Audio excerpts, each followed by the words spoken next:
Hello learners. तो आज की वीडियो में हम डिस्कस करने वाले हैं हिस्ट्री का एक बहुत ही इंपॉर्टेंट टॉपिक, रिवोल्ट ऑफ 1857, 1857 की क्रांति, जो कि एग्जामिनेशन पॉइंट ऑफ व्यू से, चाहे वो वनडे एग्जामिनेशन हो, चाहे वो स्टेट पीसीएस हो, इससे रिलेटेड क्वेश्चंस हमें देखने को ही मिलते हैं। तो it is going to be very beneficial topic for all the examination. तो फर्स्टली, जो 1857 की क्रांति, इसे फर्स्ट वॉर ऑफ इंडिपेंडेंस भी कहा जाता है, कि एक कंबाइंड एफर्ट पूरे इंडिया में किया गया था इंडिपेंडेंस के लिए। और ये जो टर्म किया था फर्स्ट वॉर ऑफ इंडिपेंडेंस, इसको किसने कहा था? वीडी सावरकर ने कहा था। विनायक दामोदर सावरकर ने कहा था। नेक्स्टली, इसको सिपोई म्यूटनी भी कहा जाता है। मतलब जस्ट ये ब्रिटिश हिस्टोरियन द्वारा कहा जाता है कि उन्होंने इसको नाम दिया कि ये कुछ क्रांति वगैरह नहीं थी, ये जस्ट क्या था, सिपाहियों द्वारा किया हुआ एक विद्रोह था। तो हम सबसे पहले जानेंगे कि इसके पीछे का बैकग्राउंड क्या था और क्या चीजें थी। कई हिस्टोरियन इस पे क्वेश्चन भी रेज करते हैं कि ये क्या फर्स्ट लार्ज स्केल चैलेंज था, क्योंकि अभी रिसेंटली एक मुद्दा भी इंडिया में उठा था कि जो उड़ीसा में पाइका विद्रोह हुआ था, वो इंडिया का पहला इंडिपेंडेंस के लिए कंबाइंड एफर्ट्स था। तो ये पहला इंडिया में लार्ज स्केल चैलेंज था। इसका बैकग्राउंड देखते हैं तो ये जो 1857 का रिवोल्ट हुआ था, 19th सेंचुरी के मिड में देखने को मिलता है। और इसी टाइम पे इंडिया में जो ईस्ट इंडिया कंपनी थी, उनका जो रूल था वो धीरे धीरे क्या होता जा रहा था, एक्सपेंड होता जा रहा था। और कई सारे सेक्शंस हमें इंडिया में थे जो देखने को मिल रहे थे, वो डिससेटिस्फाइड थे, असंतुष्ट थे ब्रिटिश शासन से। कौन कौन से सेक्शन थे? फॉर एग्जाम्पल, जो आपके पीजेंट्स थे, यानी कि किसान, due to high heavy land revenue, उन्हें ज्यादा टैक्सेस वगैरह देने पड़ रहे थे। जो हमारे प्रिंसली स्टेट्स थे, वो भी डिससेटिस्फाइड थे। वो डिससेटिस्फाइड क्यों थे? वो डिससेटिस्फाइड इस वजह से थे क्योंकि उनसे जो भी उनकी टेरिटरी और जो भी उनका रूल था, वो धीरे धीरे ब्रिटिश गवर्नमेंट क्या करने की कोशिश कर रही थी, उनसे सीज करने की कोशिश कर रही थी। तो पीजेंट हो गया, जो हमारे आर्टिशियंस थे, जो शिल्पकार थे, वो भी इस मुद्दे से परेशान थे, क्योंकि ब्रिटिशर्स की ये जो वन वे ट्रेड पॉलिसी थी, जिसमें क्या कर रहे थे, वो इंडिया के जो गुड्स थे उस पर वो ज्यादा टैक्सेस इम्पोज कर रहे थे। और जो ब्रिटेन मेड गुड्स थे, ब्रिटेन द्वारा निर्मित सामान था, उसको उन्होंने इंडिया में क्या कर दिया था, टैक्स फ्री कर दिया। तो मतलब ओवरऑल जितने भी सेक्शंस इंडिया में थे उस समय, they all were dissatisfied with the rule of east India company. तो कोजेस पढ़ते हैं, हालांकि हमने थोड़ा बैकग्राउंड तैयार कर लिया। तो पहले पॉलिटिकल कोजेस क्या थे इस रिवोल्ट को करने के? तो annexation policy, doctrine of lapse, जिसे लॉर्ड डलहौजी लेकर आए थे, उन्होंने इसके अंतर्गत उन्होंने क्या करना स्टार्ट किया था, जो भी प्रिंसली स्टेट्स थे जिनका कोई लीगल हियर नहीं था, उत्तराधिकारी नहीं था, उन स्टेट्स को उन्होंने क्या करना स्टार्ट कर दिया, उनको एनेक्स करना स्टार्ट कर दिया। जैसे कि झांसी, सतारा, अवध हालांकि उन्होंने डॉक्ट्राइन ऑफ लैप्स नहीं, बट उन्होंने उसको मिस गवर्नेंस के नाम पे उसको भी सीज करने की कोशिश करी थी। नेक्स्ट रीजन पढ़ते हैं, इकोनॉमिक कोजेस या फिर आर्थिक कारण क्या थे कि हमने इस विद्रोह को स्टार्ट करा। हैवी लैंड रेवेन्यू, जो हमारे किसान यानी कि पीजेंट थे, उनको बहुत ज्यादा टैक्सेस देना पड़ रहा था, चाहे वो डिजास्टर हो कुछ भी हो, उनके जो टैक्सेस रेट थे वो एज इट इज थे। नेक्स्ट है डेक्लाइन ऑफ ट्रेडिशनल हैंडीक्राफ्ट। धीरे धीरे जो इंडिया का ये जो हैंडीक्राफ्ट सिस्टम था, वो धीरे धीरे क्या करने लग गया था, डिक्लाइन करने लगा था, क्योंकि ब्रिटिशर्स ने इन पे क्या कर दिया था, हैवी टैक्सेस इम्पोज कर दिए।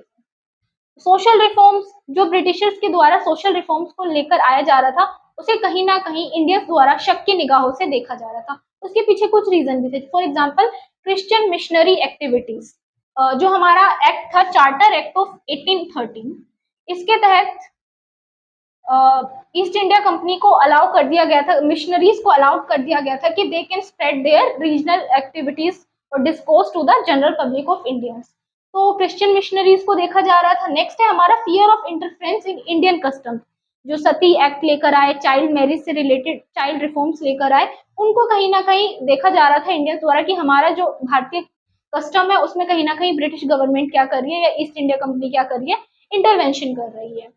नेक्स्ट है हमारा मिलिट्री रिफॉर्म, एकदम से, और इसे हम कहीं ना कहीं इमीडिएट रीजन भी कह सकते हैं कि ये सारे रीजन कहीं ना कहीं स्लो टाइम में ग्रो करे था, बट एक इंसाइट देने वाला रीजन कहीं ना कहीं, सॉरी, मिलिट्री कोज ही था। मिलिट्री कोज में उन्होंने क्या करा, एकदम से इंट्रोडक्शन करा एनफील्ड राइफल्स का, और ऐसा कहा जाता था, और ऐसा मतलब मानना था कि वो जो एनफील्ड राइफल इंट्रोड्यूस की गई है मिलिट्री में, कहीं ना कहीं उसकी कार्ट्रिजेज है, they are greased with the fat of cow and pigs, and which is considered as taboo for Hindu as well as for मुस्लिम। तो हिंदू और मुस्लिम्स के लिए ही वो कर रहे थे।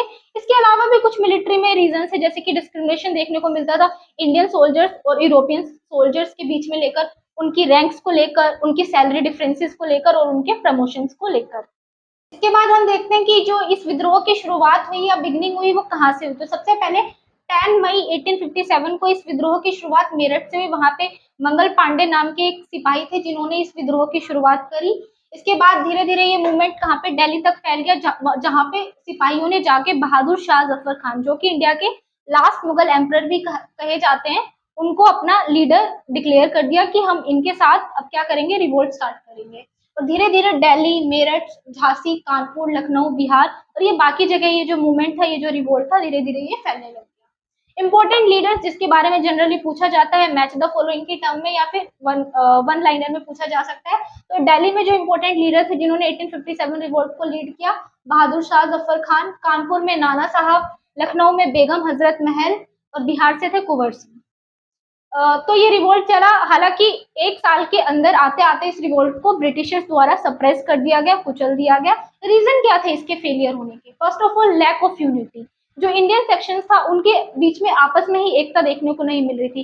कई प्रिंसली स्टेट्स थे, कई जमींदार थे, they were very loyal toward the Britishers. वो अभी भी ब्रिटिशर्स के प्रति काफी वफादार थे। लिमिटेड जियोग्राफिकली स्प्रेड, ये जो रिवोल्ट था कुछ ही क्षेत्रों तक सीमित रह गया था। For example north India, south India में इसका कोई भी इम्पैक्ट देखने को नहीं मिला था, मतलब मेजर इम्पैक्ट देखने को नहीं मिला था। And next is absence of modern weapons. Britishers के जो मॉडर्न वेपन्स थे, राइफलरी थी, उनके सामने जो इंडियन वेपन्स थे, आउटडेटेड वेपन्स थे, वो उनको कम्पीट नहीं कर पाए।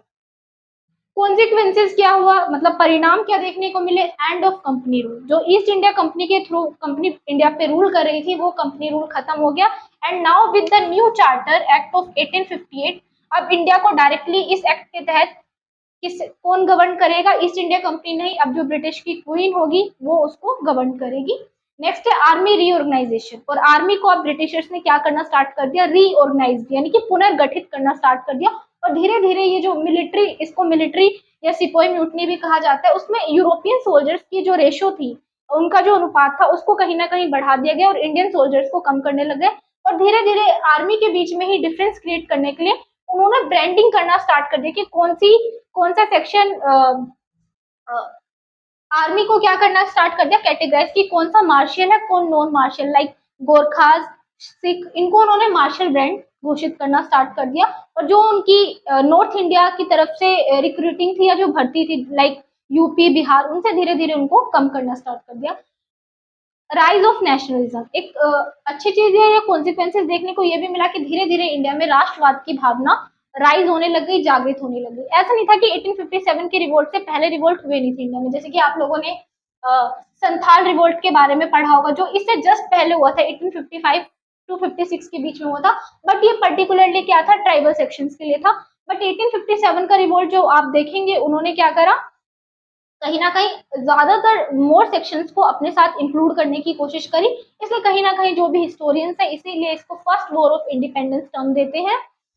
और जो कि आगे के जो भी इंडिया में मूवमेंट हुए, लाइक बंगाल मूवमेंट हुआ, हमारा इंडिगो रिवोल्ट हुआ, चंपारण मूवमेंट हुआ, कहीं ना कहीं उनको इंस्पायर करने का काम इस 1857 के रिवोल्ट ने किया। Thank you.